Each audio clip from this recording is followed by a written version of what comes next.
Gardi és un vell vilatge provençal estancat ao mitad d'un massiu d'Aimoró. És primitiu e qui hi ha sus un plan ester rocallós enverotat de castanyers e medessues.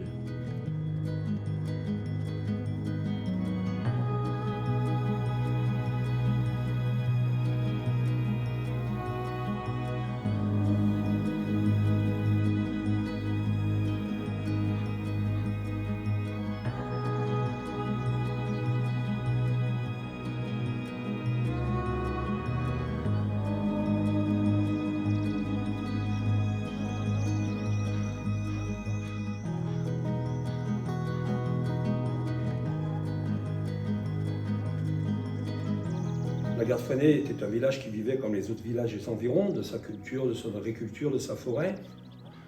Il a fallu des événements politiques du milieu du XIXe siècle pour que ce village sorte de l'ordinaire, ressurgisse subitement et apparaisse au point que même Zola le cite dans La Fortune des Rougon, donc c'est marquant.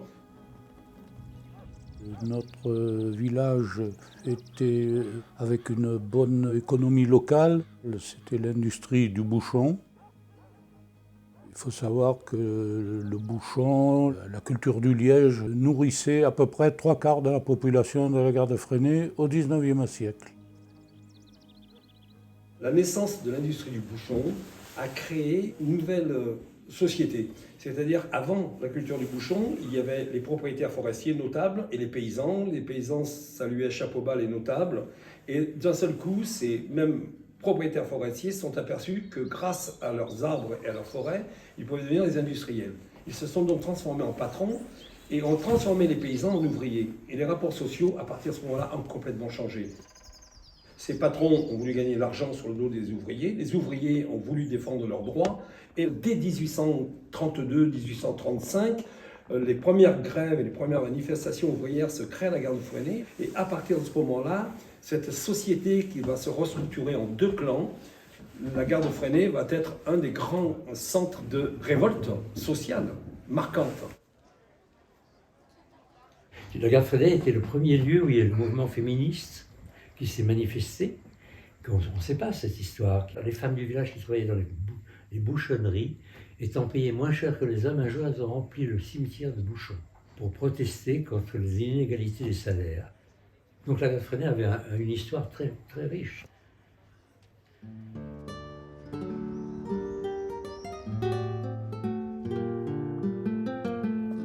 Combien il y en avait de bouchonneries? Il y en avait 5 ou 6? En 1925, il y avait 25 bouchonneries. 25. Ça a commencé à dérouter. Quand il y a eu les bouchons en Il plastique, n'y avait plus de bras, il y avait plus de bras. il y avait les machines aussi, pour couper le liège, pour faire les bouchons. C'est- Ah c'est- mais non, il n'y a plus rien. Oui, mais il n'y a plus rien, parce qu'il n'y a plus de marchandises, il n'y a plus de machin. C'est l'abandon total.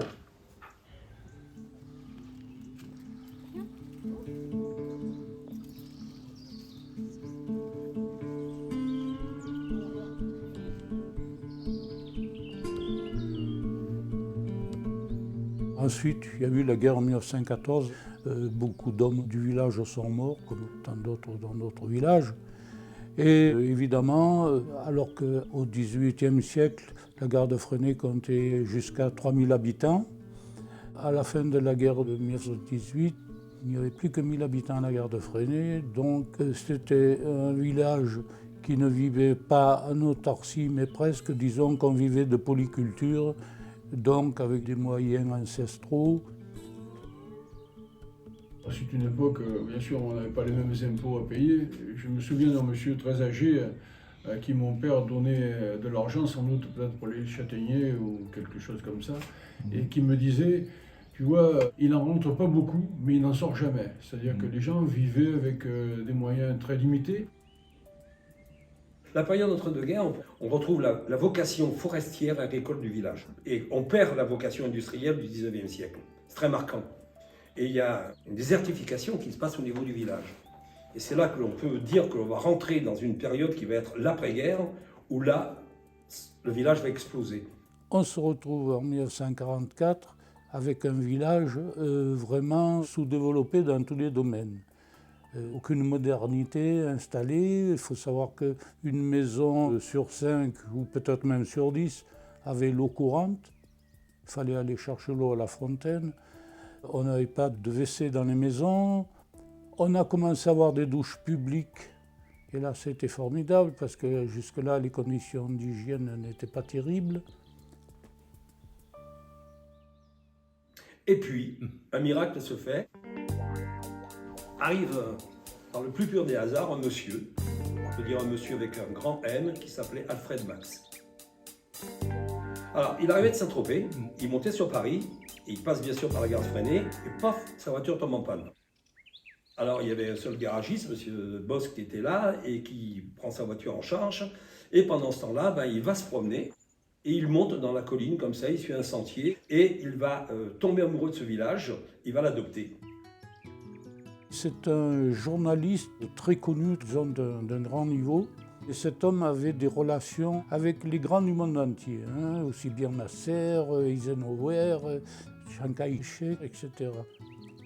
Nous avions un maire très âgé qui ne voulait plus se représenter et son premier adjoint va solliciter M. Max en lui demandant de rentrer au conseil municipal à la gare de Fresnay. M. Max accepte. Et très peu de temps après, en 1959, il est élu maire à l'unanimité dans le village. Et de par ses connaissances qui sont absolument faramineuses dans le monde politique de la 4ème République notamment, il va permettre au village de se développer, d'attirer le milieu artistique et puis également tout le milieu de la haute bourgeoisie qui va venir à la gare de Fresnay. Et ça va être vraiment l'essor du village tel qu'aujourd'hui on en a le bénéfice, je dirais entre guillemets. Cet homme a fait vraiment la renaissance de notre village. Il a modernisé, il a compris que notre industrie du liège du bois était terminée et il nous a dirigés vers une économie de tourisme. Max était un socialiste, mais un socialiste très entreprenant. Max était surtout un visionnaire, c'est pour ça qu'il a beaucoup apporté au village. D'ailleurs, les Gardois, les anciens Gardois, lui sont reconnaissants. Je crois qu'on était attiré par l'endroit, la montagne, la solitude et tout de même l'intérêt de Max pour cet endroit. Ça nous a beaucoup excité, ça, le fait qu'il y ait un type de son gabarit qui s'installe là et qui s'occupe de ce village. Quand Max est venu, j'étais très jeune, mais c'est quelqu'un qui a finalement dynamisé le village, quoi. Il a fait faire le barrage, il a créé une piscine municipale. Les routes, l'eau, enfin, il a réoxygéné la commune, il lui donnait vraiment un autre visage. Et il a fait venir des acteurs, les premières personnalités comme Jeanne Moreau, Michel Arnaud, Anna Karina, il avait André Pousse, c'est grâce à lui qu'ils sont venus. Tous les artistes qui se sont installés à la gare de Fresnay, on a eu Rezvani, sont tombés immédiatement amoureux du village. J'ai approché la gare de Fresnay par le bord de mer, je suis arrivé au Cap Lardier 1946, juste après la Libération. Et j'ai vécu 3 mois absolument seul, isolé, et j'écrivais ma première pièce de théâtre. Et puis ensuite, l'année d'après, on a commencé à venir à Saint-Tropez avec des amis. Et il se trouve que beaucoup de gens de Saint-Tropez qui vivaient à Saint-Tropez partaient, ils disaient « Allez, on va faire un pique-nique dans les châtaigneraies ». Donc la gare de Fresnay, personne n'aimait. C'était trop sauvage pour les gens de Saint-Tropez. Mais ils y allaient parce que c'était complètement à l'abandon. Et très poétique, c'était magnifique. C'était comme dans les gravures de Gustave Doré, quoi. Mais la gare de Fresnay, il fallait monter, c'était un piton. Il n'y avait qu'une vieille route à l'époque. Et une fois qu'on était là, on savait pourquoi les morts, ils avaient fait leur fort là-haut, quoi. C'était un piton et on voit tout autour. Et puis, après, Saint-Tropez est devenu ce que ça a commencé à être, le Saint-Tro, du Trot. Et donc, et je montais à la gare de Fresnay, j'ai découvert la gare de Fresnay comme un des lieux les plus beaux que je puisse imaginer.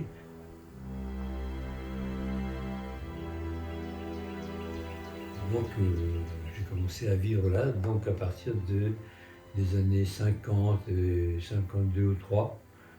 Rezvani, en fait, c'est quelqu'un qui a mis en évidence les autochtones. Et il s'est toujours mis en retrait tout en parlant de cette forêt. C'est un mort dans les morts, quoi. C'est quelqu'un qui a mis la garde freinée en avant et surtout son massif. Grimaud, c'était le village des bourgeois et des chats. La garde freinée, c'était les chasseurs et les chiens. C'était la différence. La garde freinée, c'était très spécial comme village rural. La garde freinée était rude. Il y avait le Mistral. Il faut voir quand on monte au-dessus comment le village a été construit par rapport au Mistral.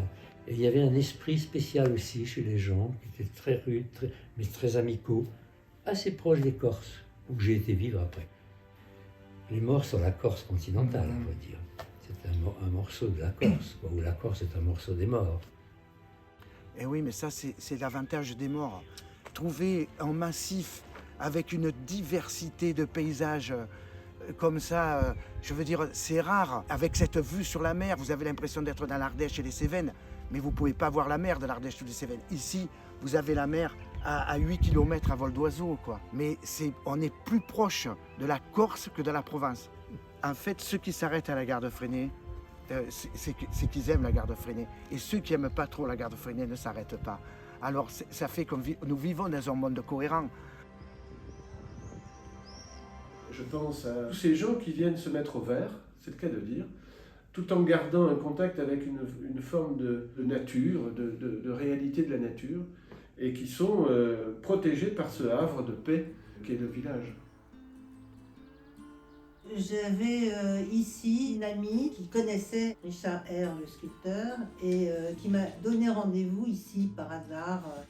Et je suis tombée amoureuse complètement du village.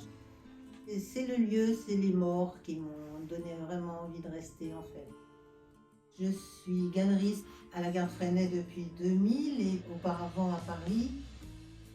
Je suis arrivée à la garde Freinet en 1969 et je suis pas restée en permanence, mais j'ai gardé un pied à la garde Freinet depuis. Ici, j'ai eu une activité assez dense. J'ai exposé entre autres des artistes du coin. J'ai exposé aussi des artistes que j'avais déjà exposés à Paris. Les artistes appellent les artistes, quoi. Plus il y en a et plus on a envie d'y être.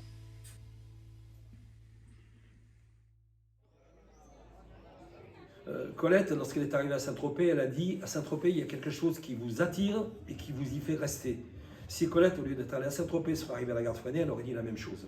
Tous les gens qui sont passés et qui sont venus à la garde Freinet ont toujours été d'accord pour dire « Ici, c'est pas comme ailleurs ». Moi, j'ai fait l'école des arts du feu à Paris.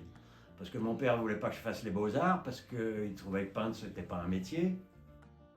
J'avais un ami dans cette école qui, lui, avait bourlingué aussi, et il avait atterri à la garde Freinet 1 an avant moi. Et pendant mai 68, il ne se passait rien à la garde Freinet. Donc lui, il est monté à Paris, il a atterri chez moi. Et on a été ensemble aux Beaux-Arts pour faire les affiches. Et c'est après, il m'a dit, je t'emmène dans mon village, tu verras, c'est vachement sympa et tout. Et c'est comme ça que j'ai atterri à la garde Freinet. Mais je suis descendu pour un week-end. Et je suis jamais reparti. Mon compagnon de vie, Serge, il était journaliste. Et il était venu se reposer à la garde Freinet après la guerre du Vietnam. Et pendant ce séjour, il a acheté un terrain au sommet d'une colline en se disant un jour, j'y ferai une maison. Avec Tanguy Le Gouvello, il s'occupait beaucoup de l'animation de la chapelle Saint-Jean. Et il a entrepris d'organiser les expositions d'été des grands dessinateurs politiques, dessinateurs d'humour. On a organisé un festival de marionnettes aussi. Il y a eu plein de choses. On a même eu les dessinateurs Cabu, ils sont tous venus.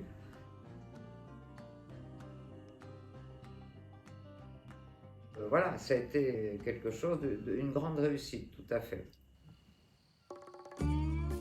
La garde Freinet, village d'artistes. Est-ce que cela est compatible avec votre vue de la garde Freinet? Tout à fait, bien sûr, nous ne sommes pas qu'un village d'artistes. Nous pouvons l'appeler comme ça parce que nous avons une forte densité d'artistes. Nous le voyons lorsque nous traversons le village. Vous voyez de nombreuses galeries qui sont animées par ces artistes, des expositions permanentes. Je trouve pas qu'un artiste soit vraiment quelque chose de très différent que limite n'importe qui. On s'exprime juste d'une autre manière. Ici, on a encore des lapins, des lièvres, plus exactement. C'est toujours un peu onirique. Il y a beaucoup d'artistes qui se sont installés dans le village et je pense que ce phénomène date depuis de nombreuses années. J'ai rencontré surtout des artistes peintres, notamment Lennart Nyström, suédois. Il était un artiste assez connu.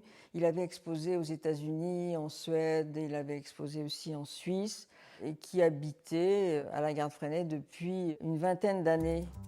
Il était venu ici par l'intermédiaire d'un vague cousin à lui, Monsieur Deuce, un amoureux de l'art. Et dans sa maison, il avait installé une galerie. On appelait ça le Consulat des Arts.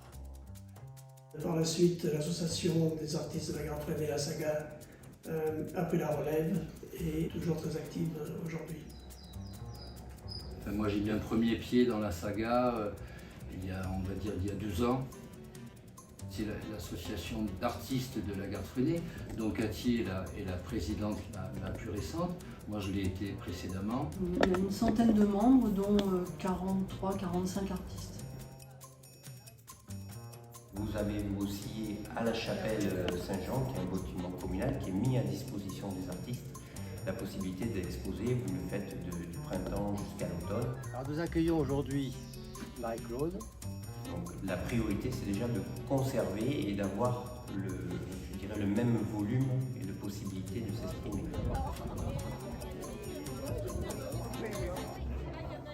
La Garde Freinet est flattée d'être en partenariat avec une grande galerie de Paris, donc merci à vous aussi, l'artiste et la galerie. Alors ça met notre village à l'honneur et on est très fiers de ça. Nous voulions dans notre programme développer aussi l'artisanat d'art, que maintenant en fait.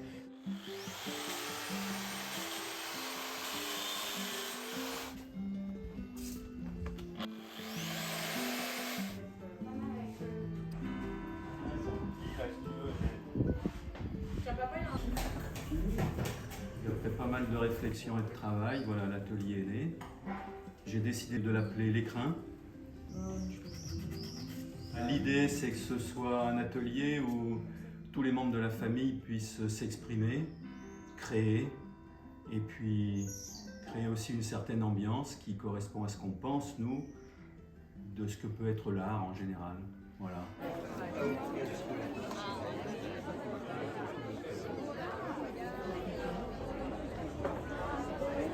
Un grand merci à vous tous d'être là déjà, d'être présents, d'avoir participé parce qu'on a pour coutume que chacun amène une spécialité de son pays. Donc à la Garde Freinet, nous avons la chance d'avoir énormément, on dit c'est la fête de l'Europe, et nous avons énormément d'Européens. Je pense que c'est un atout pour notre village. On a des amis français, suédois, allemands, américains, de partout. Et ça, c'est un des plaisirs de la Garde Freinet. Et c'est un petit monde à part. Il y avait toujours des Anglais, mais les Anglais sont restés plus ou moins ensemble. Et les Français, ils sont restés plus ou moins ensemble. Il n'y avait pas beaucoup de groupes qui a mélangé. Et je trouve ça un peu dommage. Il y a une notion de gens du pays, vous savez, ici. Hein. Mon épouse, par exemple, après 40 ans de mariage, on lui disait toujours, toi, tu n'es pas de la Garde. Ce que je veux dire, c'est que les gens restent un peu entre eux ici. Tout ce qui est au-dessus de Valence, ça y est, c'est les gens du Nord, c'est les Parisiens. Ça va. À l'époque, c'était ça. Maintenant, ils sont un peu changés quand même. C'est vrai qu'il y a eu toujours une certaine réticence des villageois parce qu'ils sont chez eux, dans leur village, mais on ne partagera jamais la même culture de base, ni les mêmes façons de voir le village. C'est dommage qu'il y a cette scission entre les autochtones et ceux qui sont venus de l'extérieur. Par exemple, les amis de la chapelle, la plupart des gens sont ou les peintres ou des étrangers. Les gens qui sont vraiment autochtones n'y vont pas. ils ont l'impression que c'est pas pour eux. Et c'est très difficile à surmonter ça. Je pense qu'on doit faire beaucoup plus d'efforts, honnêtement. Ce qui était bien, tout le monde venait, tout le village venait au vernissage. Ils venaient tous par curiosité probablement, mais je trouvais que c'était très sympathique. On ne voit plus tellement les gens du village. Bien sûr, les anciens ils disparaissent. Les jeunes, souvent, doivent partir ailleurs parce qu'il n'y a pas beaucoup de travail, sauf dans le tourisme. Ça fait que ça devient des résidences secondaires. Et puis, c'est plus la même ambiance. Les jeunes, quand ils héritent, ils vendent les maisons et peut-être ils le regrettent maintenant. Parce que bon, il y en a qui reviennent maintenant. Tout est début, tout le monde se connaissait, c'était très convivial. On allait au cercle de travail avec notre jardinier parce que lui était membre et c'était très très sympathique.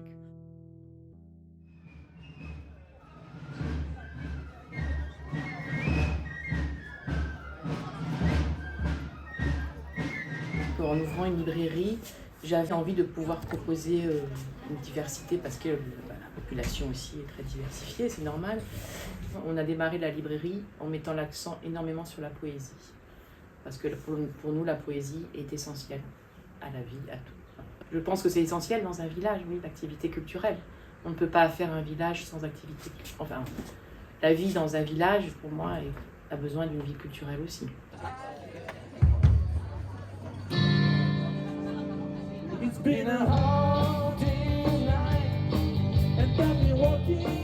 Alors comment le faire? Eh bien, modestement déjà, en essayant justement de créer des ouvertures à l'égard de la population, à l'égard des enfants, à l'égard des commerçants par exemple, et travailler avec eux, c'est ce que l'on fait. On ouvre nos rues, on reçoit du monde, on crée des situations où l'on reçoit des littéraires, on reçoit des poètes. Et nous-mêmes, nous participons en montrant nos tableaux, voilà. Créer de l'échange, créer du lien. Très important aujourd'hui, me semble-t-il.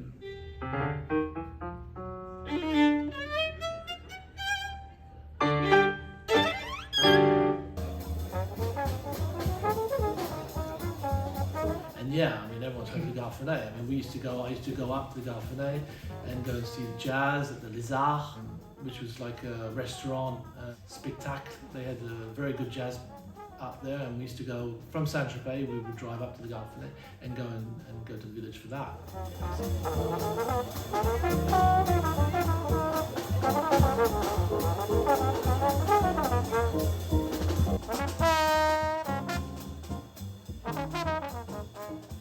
Je travaille pour la commune de la Garde-Freinet. Ma mission, c'est de préserver et de valoriser le patrimoine de la Garde-Freinet. C'est un patrimoine rural. Parmi les projets qu'on a menés à terme, on a restauré par exemple une érablée, un moulin où il y en avait une dizaine dans la commune. Ce ne sont pas des grands éléments architecturaux, des grands ensembles architecturaux, ce sont des témoignages de la vie quotidienne d'un village qui a été florissant, surtout au XIXe siècle, un peu l'âge d'or de cette communauté, comme bien d'autres villages alentours. Avec l'association du patrimoine comme nous avons, oui, l'avenir de la Garde-Freinet, artistiquement, est forcément assuré, parce que les éléments sont là. J'espère qu'il y ait davantage d'ateliers et encore plus d'artistes qui s'installent à la Garde-Freinet. C'est un petit peu dommage qu'on n'ait pas gardé de traces du passage de ces artistes, qui étaient des gens tout à fait intéressants. Il serait bon d'avoir un fonds commun de quelques œuvres de ces gens-là. Parce que c'est vraiment un héritage culturel qui nous nourrit, bien sûr. Et c'est justement aux chapelles où on se trouve avec les Français, les Anglais, les Suédois, enfin, où ça devient international. Alors c'est une petite Nations Unies ici, c'est ça que j'ai toujours apprécié. Ma mère, qui était ici, a vécu jusqu'à 103 ans, donc j'espère la dépasser un petit peu quand même.